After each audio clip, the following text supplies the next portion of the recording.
Hello everyone, আসসালামু আলাইকুম। সবাই কেমন আছেন? আলহামদুলিল্লাহ ভালো আছি। আজকে আমরা ঝালমুড়ি খাবো, তার জন্য এখানে সব ধরনের কিছু আছে। আলু, কাঁচামরিচ, টমেটো, পেঁয়াজ, তারপরে ঝালমুড়ি মশলা, মুড়ি সব কিছু দিয়ে আমরা মুড়িটা সুন্দর করে মাখায় নিছি। তো আমাদের মাখানো শেষ, তো আমরা সবাই মিলে এখন খাচ্ছি বিসমিল্লাহ করে। আজকে আমাদের ঘরে ছোট ছোট মেহমান আছে। এই একজন মেহমান, তারপরে আমার মেয়ে, সেও একজন মেহমান। এটা হচ্ছে সুরবির ভাইয়া, ওর নাম সুজন। নামটা খুবই সুন্দর, সে মাদ্রাসায় পড়ে।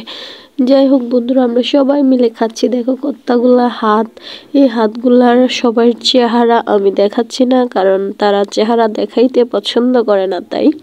তারপর এখন মেহমানদের জন্য আমি রান্না করব পাস্তা। তো পানি ব্লক আনাইয়া তারপরে পাস্তাগুলো দিয়ে আমি সিদ্ধ করে নিচ্ছি একটুখানি লবণ দিয়ে। পাস্তাটা আমি সুন্দরভাবে সিদ্ধ করা। এই তো পাস্তা আমার সিদ্ধ করা হয়ে গেছে। এখন একটা চাকনির মাধ্যমে আমি পাস্তাটা ছেঁকে নিলাম। তো তারপরে আমি চুলাতে একটা কড়াই বসিয়ে দিলাম। কড়াইয়ের মধ্যে পেঁয়াজ কুচি দিয়ে দিছি অনেকগুলা, পেঁয়াজটা বাদামি কালার করে। তারপর 2-3টা ডিম দিয়ে দিলাম। ডিমগুলো সুন্দরভাবে একটু ফেটিয়ে নিয়েছি, ভাজা ভাজা করলাম। এর মধ্যে কাঁচামরিচ দিয়ে দিছি, আর এগুলো হচ্ছে টমেটোটা আমি ব্লেন্ডার করে দিলাম, কারণ পাস্তার মধ্যে টুকরা করে টমেটো দিলে আমার ভালো লাগে না, ব্লেন্ডার করে দিলে ভালো লাগে। তারপর পাস্তার যে মশলাগুলো ছিল সেগুলো আমি দিয়ে দিছি, দিয়ে নাড়াচাড়া করে পুরো মশলাটা ভাজা ভাজা করে নিয়েছি। তারপর দিয়ে দিছি পাস্তাগুলো, দিয়ে উলট পালট করে সুন্দর করে মাঝারি আঁচে আমি পাস্তাটা ভেজে নিয়েছি। দেখো কত সুন্দর একটা কালার এসেছে। এখানে আমি কোনো কিনা সস ব্যবহার করিনি, যে টমেটো সসটা দিয়েছি ওইটাই। তারপরে প্লেটে নিয়ে নিলাম সবার জন্য অল্প অল্প করে, যেহেতু আজকে ছোট ছোট অনেকগুলো মেহমান আছে, তারপরে বড় বড় মেহমানরাও আছে। তো এই যে ছোট্ট বিশেষ মেহমানটা, সে মজা করে খাচ্ছে।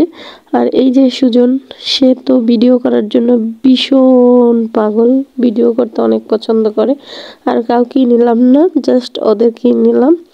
তো দেখো ওরা মজা করে ইয়াম্মি ইয়াম্মি করে খাচ্ছে। এটা হচ্ছে সুজনের এক ফ্রেন্ড, সবাই মিলে খাচ্ছে, তারপরে সস দিয়েও খাচ্ছে। তো এগুলো খাওয়া দাওয়ার পরে আমার ছোট ভাইয়ের বউ আমাদের জন্য রেসিপি বানালো, আলু দিয়ে চিকেন কাবাব। তো ছোট ছোট করে চিকেন ফ্রাই করেছিল বেসন দিয়ে। এটা হচ্ছে রামেন, আমার মেয়ের এক্সট্রা খাবার রামেন। আর এই যে বেসন দিয়ে চিকেনগুলো এভাবে বল বল করে বাচ্ছে, আর এই যে আলু দিয়ে বেসন দিয়ে এভাবে বাচ্ছে, আবার আলু দিয়েও এভাবে বাচ্ছে চিকেন ভেজে, তারপর ওরা সস দিয়ে খাচ্ছে।